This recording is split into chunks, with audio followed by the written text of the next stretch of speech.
now that they have to deal with Scalia. All trades are going to be a little tougher. I think there's an argument for high loss here, just to make sure that the team can dive a little bit faster, a little bit harder. Would be nice, but Aurora read into that. It's banned. So now they have the opportunity to play Cho, but again, the Kali is there to kind of stop it right in its tracks. Also, what is Sanji playing? Reporting for duty. Gimme! Okay, thought it. We overshot. Yeah, we overshot. And that's the danger with the draft right now. Gato was there the whole time. He's so simple. I think this is just simple answers, simple solutions to maintain control over mid. The Kimmy is what I'm a little worried about, right? You're going to take Purify. You know you're basically going to get chased down by the Leomord, and you get completely outranged by Farsa. So Sanji's entire philosophy for this game, I need to win. I need to make sure later down the line I can get a Sky Piercer if necessary. But for the most part, anybody's running towards us, I have to peel them off. Now Aurora, one more pick to complete their lineup here, and they're still going to pick up the quad. We're going to see whether Sigiboom is able to navigate around a Team Liquid here, having double fighters. Versus Aurora Gaming. And man, what a draft to start things off. Here we go. Bring it up. Thoughts on the draft? I completely agree with what our panelists have said earlier. This can potentially be a very aggressive start once again for Aurora Turkey, and we've seen it against the Yi Sun Shin too. This is exactly what Sekai's has been through in their previous matchup. So Carl TZ definitely would need to watch out, and we have to see the lanings go really, really well, especially for Liquid's side lane. It's also a dangerous game here Aurora Gaming are playing. It is a best of 5, so maybe they might be experimenting here in game number 1. But to give Sanford, the apex predator, the Yuzong, hey, I think the last time we saw it was Young Gun Galacticos to let that open, and we got a classic Sanford moment in the start of the game. Let's take a look at the emblems.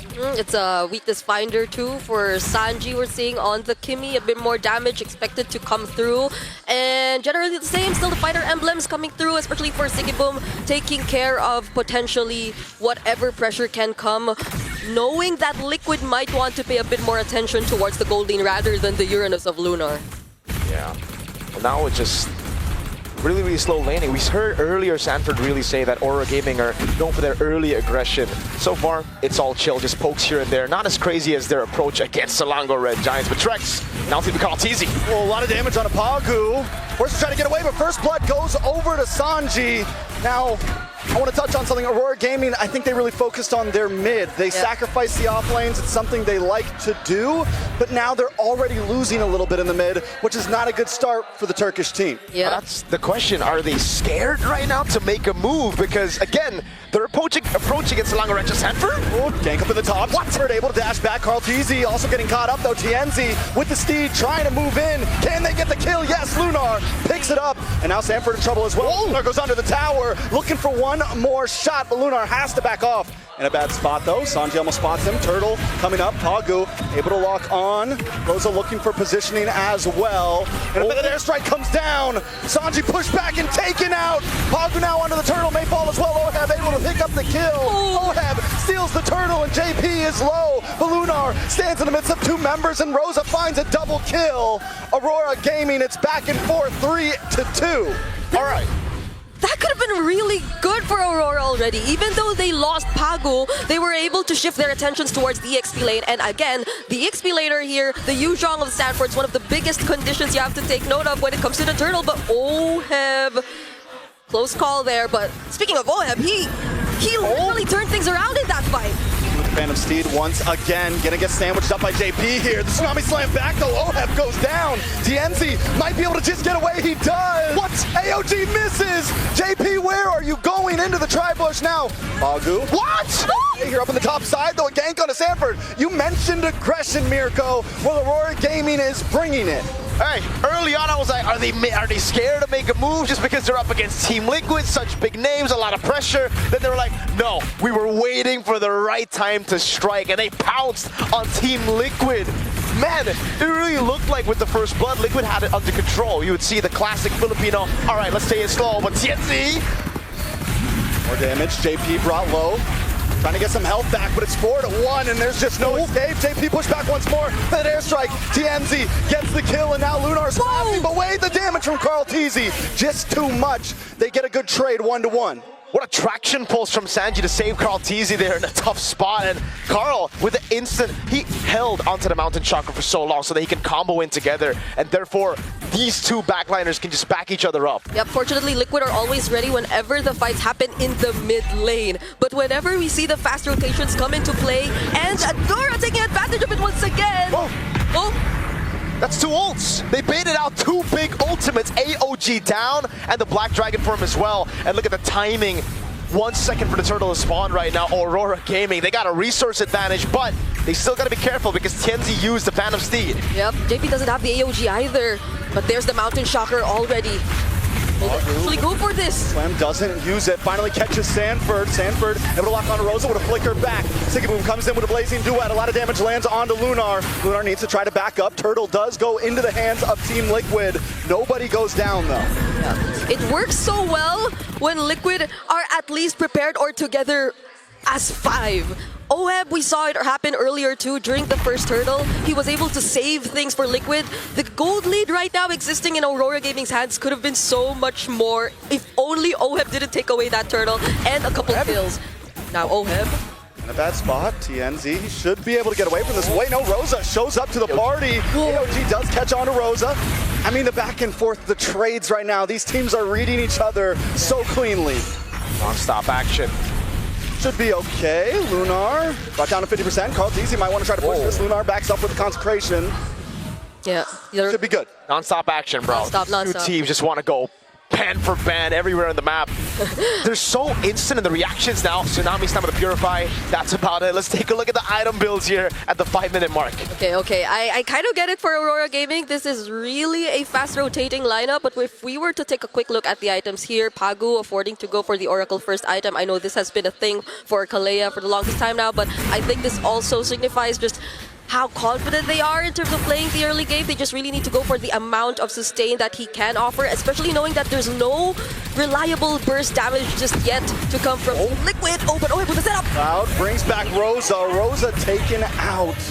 So if Team Liquid can find some more pickoffs just like that, they're going to be able to even out the playing field. Instead of bringing the big 5v5s, look for the small plays. Yeah, again, for AURORA Gaming, it really looks like they've been winning out on the flashy plays department, right? The big team fights, but the slow build, AOG! He does connect onto TNZ, plus a Black Dragon and a Petrify. It's a whole lot of damage, and the Phantom Steed does come out, but it's just not enough. He's fighting back. TNZ! What? Able to get away, and now JP pays the price for the chase, but he's still standing there. Sigiboom into the backside with a blazing duet. Able to be a my back. He also survives. Pagu's still standing, but OHEB isn't having it. Able to get the kill. Sigiboom needs to get back under the tower.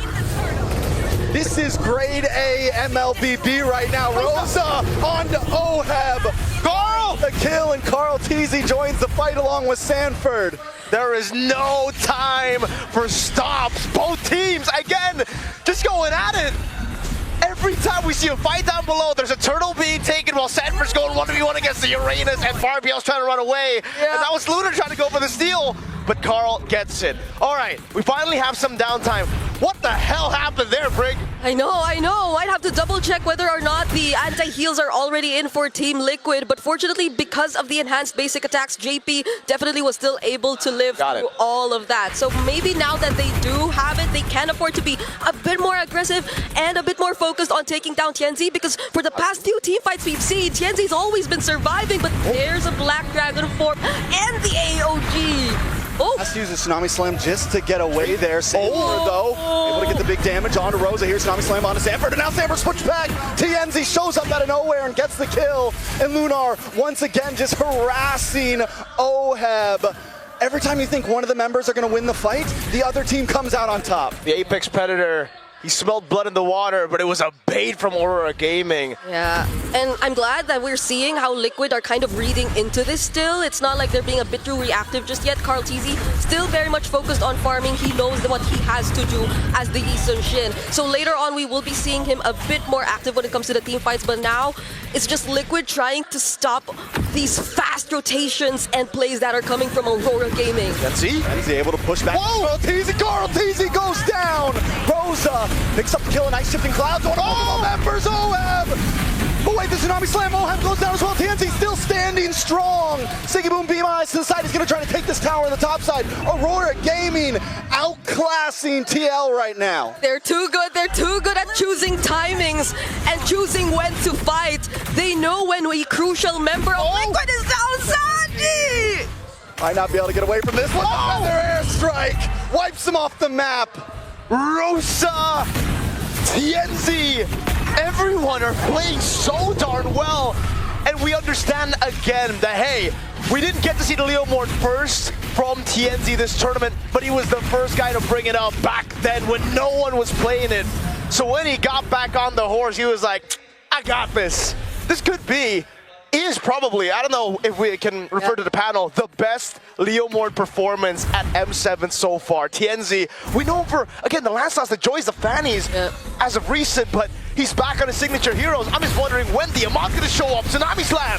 Agu able to get the pick on Oheb. Oheb might not be able to take this. Gets away, but Lunar tries to grab him, has to back up, and AOG defensively from Team Liquid. Aurora Gaming now waiting for the Lord to come down on the top side. Okay, this is the 100% win rate of the Euro that we're talking about here. Lord still full speed. Rosa! A little bit of trouble, forced to use the flicker back. Lunar brought down to about 20%. Able to just get away. Aurora Gaming just playing the range right now. TNZ comes in with a Phantom Steed, brings him back into the feathered airstrike, a shifting cloud from Oheb, but is it enough? Tsunami Slam. Stanford now into the back line as well. Black Dragon goes out, Oheb goes down. TNZ able to get the kill, and Aurora Gaming are advancing. They got waves. Sigibu's on the base already. One more base turret left. My gosh. Right, a nice Tsunami Slam once again lands on Stanford, and Stanford is gone. It's 3v5 right now. Aurora Gaming with an 8k gold lead and a wave coming in. Okay, Carlteasy and Sanji are there. They still have ways to clear Barossa! Strike. They won't be able to defend. TNZ takes out JP. Another wave of minions coming down the top side. It's Sanji, Carlteasy up again. They're on it. If there's a team that can do it, they can try. But Siggy Boom with a blazing duet to clear out the map. They lock onto the base and they take game number 1.